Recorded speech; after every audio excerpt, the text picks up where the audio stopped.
I guess the first thing we have to talk about is Backstreets magazine website. I believe his name was Christopher Cross, started, not the singer, started this magazine a long time, like before I started listening to Bruce. So Backstreets magazine existed before I listened to Springsteen. And I remember buying issues.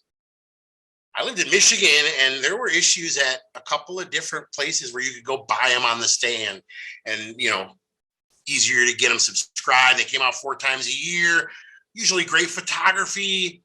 And before the internet, it was the place to get your news. And it was taken over many years ago by Chris Phillips, and I guess it became pretty much all online content. And they stopped publishing a magazine quite a while ago. Although they say they're going to do one, if I read it right, they said they're going to do one more blowout issue. They've been promising an issue for a long time. Anyway, I want to talk, pretty positively about Backstreets. They were certainly important, and they were the only game in town. And I wonder, where a lot of the content producers for Backstreets are still going to be out there. The writers for that website, the news site, are still going to be producing their reviews, and they're going to end up somewhere. And if you need to go for your set list, Bruce Base, I'm going to show when we get to the Tampa show. I'm going to show Bruce Base. They're getting it up there pretty quick, and you'll be able to get your set list. We will survive without Backstreets, and I get it, man. If they want to retire, a big tour is coming up. They don't feel they have it in them to follow the tour and get the content out there. I understand that. We're all getting older, and not all of us lived at the gym like Bruce Springsteen.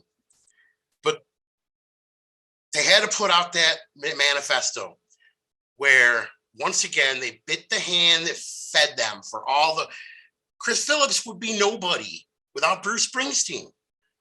And, they could have bowed out and said, we're tired and we can't do a 2-year tour and keep you up with the content that you want. And everybody would have applauded and said, you were fantastic, because they were. But to go out with that, they give Springsteen the finger. Read the thing, the manifesto. They really, the ticket fiasco. I love that word. I don't know if they use fiasco, but it was something. I'm not going to read the whole thing. And the fan backlash. They love, they get 25 letters. He has millions of fans. They get 25 letters. They print some of the nastiest ones, and that's, fan backlash. All the fans are angry. Oh, and our empty arenas. Let me tell you something about Tampa. There was not too many empty seats. The seat next to me was empty. The place was packed from rafter to rafter.